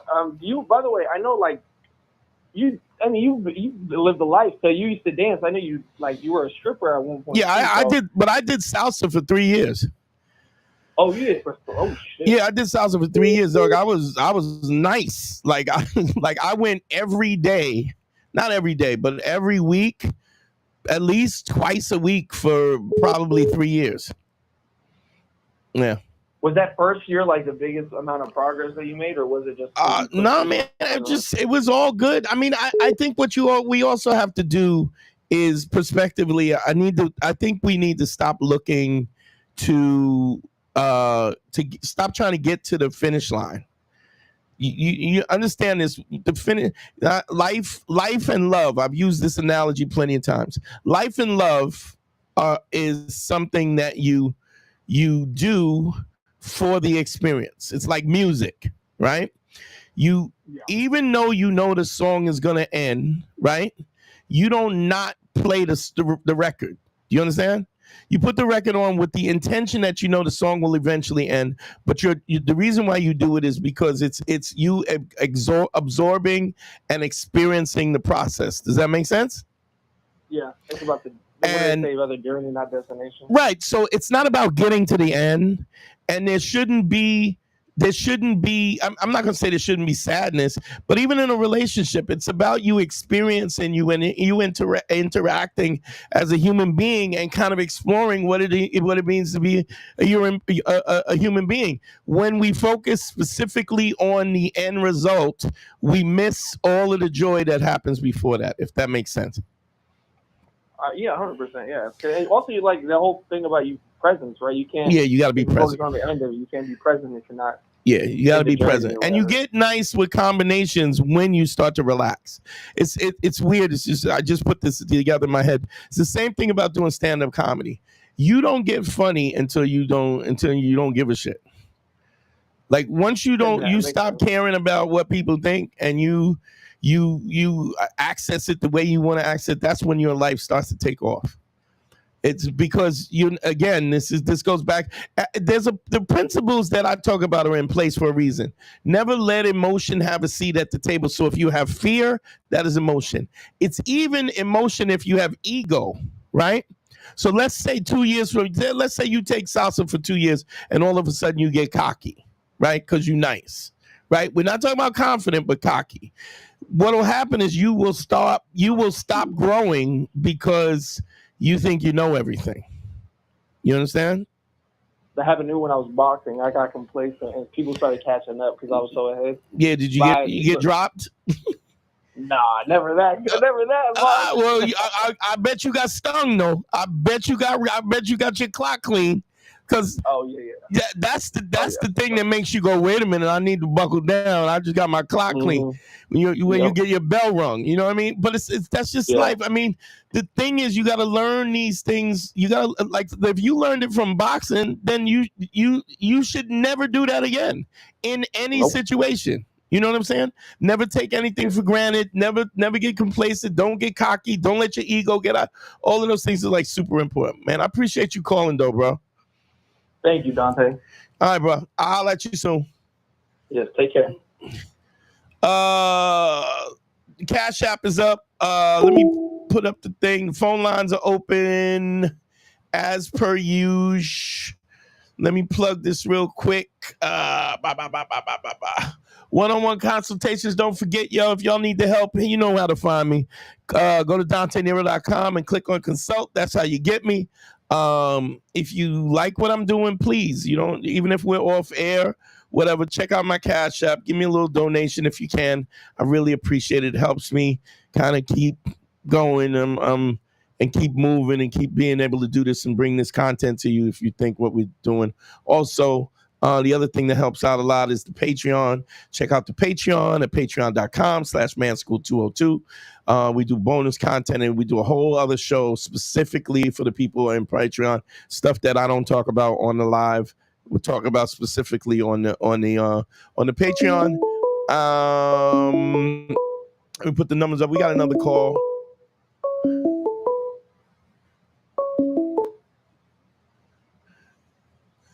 Let's see. Bam. What's your name? Where you calling from? Yo, Dante, Soleno. What's going on? Who's this? Yo, Soleno. What up, kid? What's going on? Yo, what's up, man? What's up? What the deal? Yo, so I just wanted to talk to you about half-truths. Half-truths. Go ahead. What's the question? So basically, if you're telling someone something, but you're still, I know the straightforward answer is it's a lie, but is it, if you tell someone something, but it's not all that's on your mind? Give me an example. So I went to the gym today, and I was whenever I go to the gym, I try and be really focused on what I'm working on. And when I went to the gym, there was this girl in there, I said hi, and then I went to work out, and then, I just went up and asked how the day was going, and just quick interaction. And then I went back to working out, and then I left, said I'll see y'all later when I left out. And she was texting me saying, you're being weird. And she was asking me what I was doing this weekend, and I basically said I had plans. and she was saying you're being weird. Okay, she said you're being weird. Why? Because she thought I was being weird because I was distant. She said she thought I was distant or mentally checked out. Is this somebody who you dealt with before? Never like intimate. Like we were never a thing. Okay. We were never a thing. Never together. Never had sex. But well, look. Here's the thing. When people say weird, there's a context to being weird, right? Weird could be weird. I mean, do you think that she meant it like while you're distant or whatever, or did she mean like you're being weird? Like what's wrong with you? Like what do you think it was?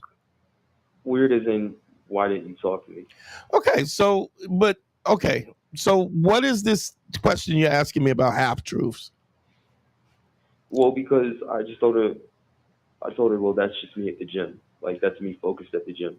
She was saying I was mentally checked out. I seemed like I was mentally checked out. And I said, well, that's just me at the gym.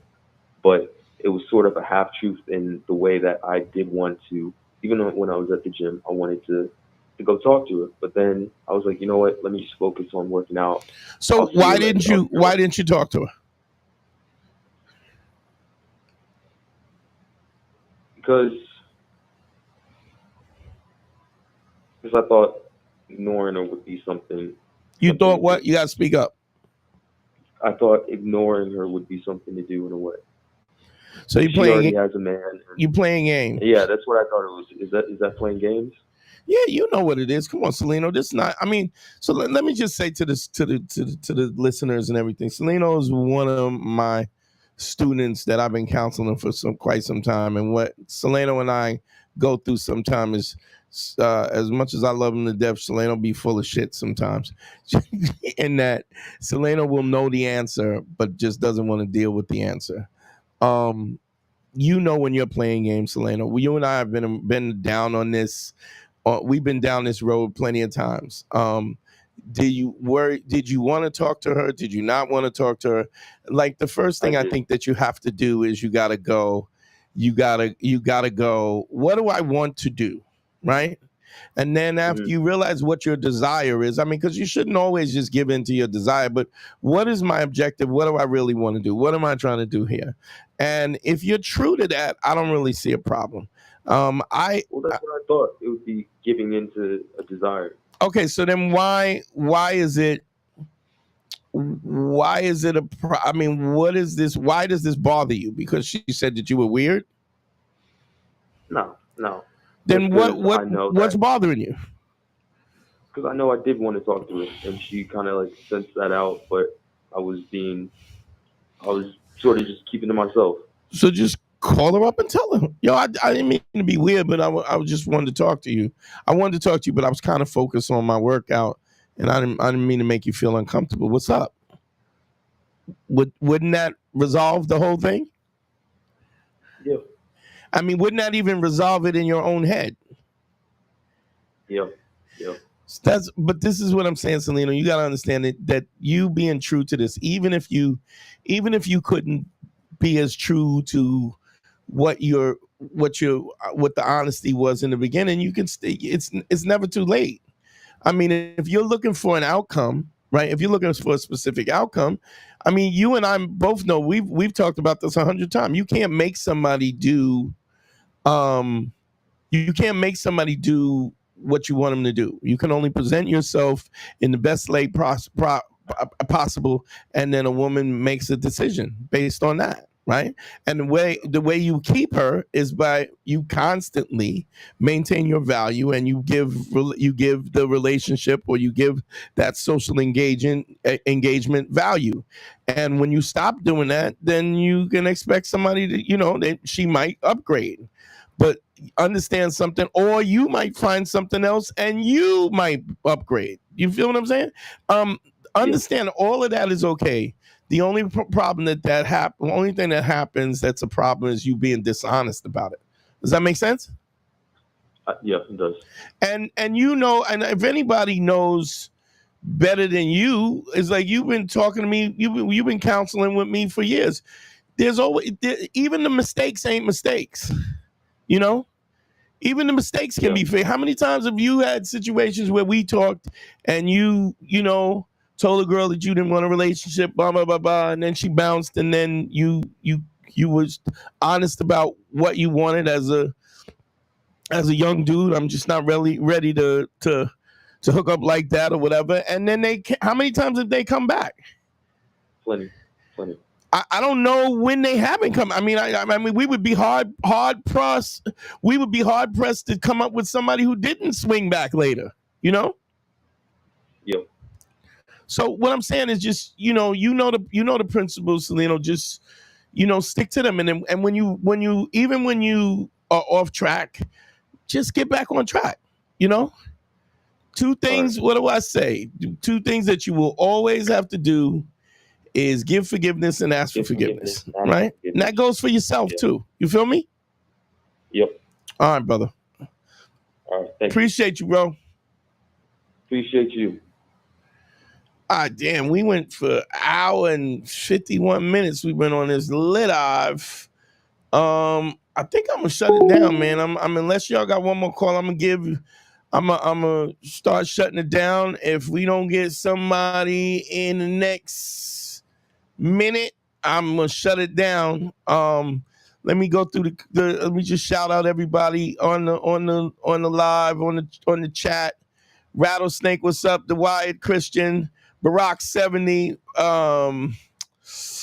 the Wired Christian, what's up? Matt, all of the above. That's a dope name.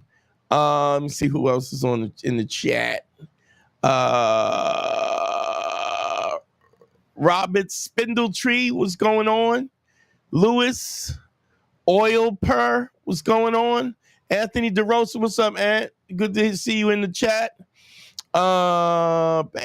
I think that's Xavier, shout out. Don't forget the Cash App, y'all. Bacon Turkey Club. Wild for the Night.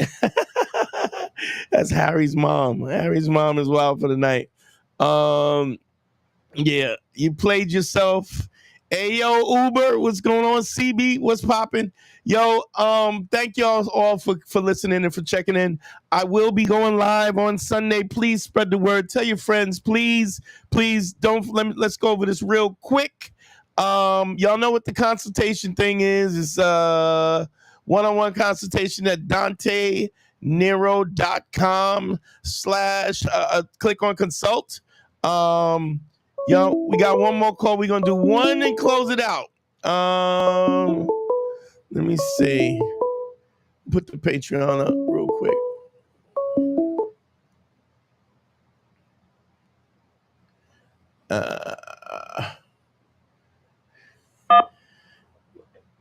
What's up? What's your name? Where you calling from?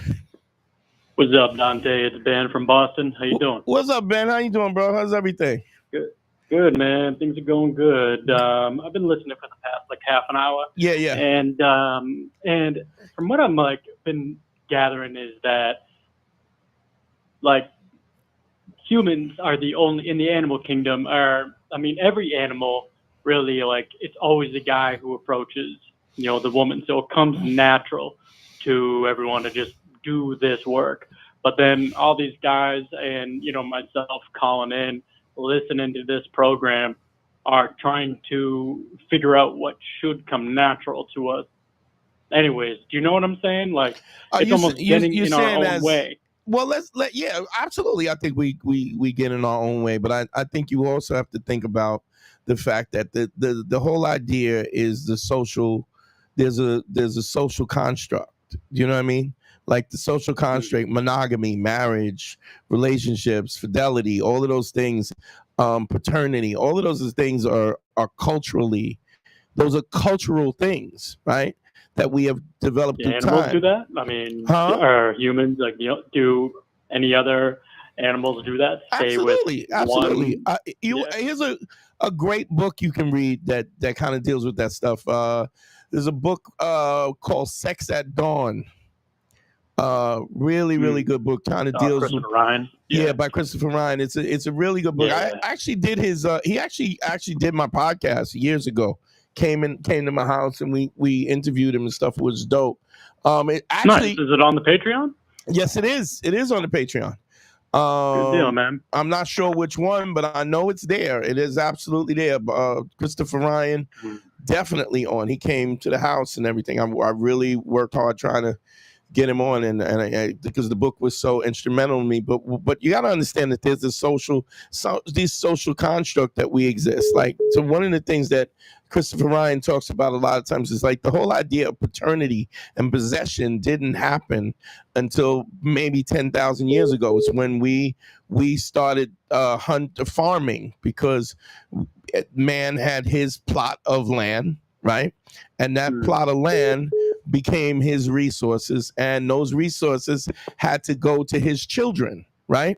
Because it's his resources. He wants his genetic material to survive and move on. So there's an interesting thing in that we didn't even have possession that like this is mine until human beings put pegs down and started farming, right? When you have communal kind of living, like we're living in caves and living in tribes, you had mothers would breastfeed other mothers' children. It was just because everything that we hunt, everything that we kill, everybody eats. Everybody has to contribute. This is a communal kind of thing, and the society or the social aspect of things happen because it's most proficient for survival for the group.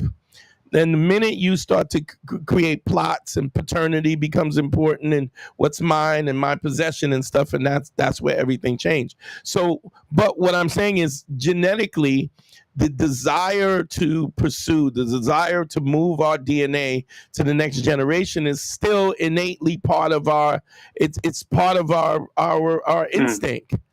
And the conflict happens when the instinct kind of comes in conflict with the social constructs, monogamy. Right, as in like when you see like a hot girl walking down the street and you're thinking, okay, she's a whole bunch of traits that I want to reproduce with. So like your animal self is like attracted to her, but then you don't know what to say or like.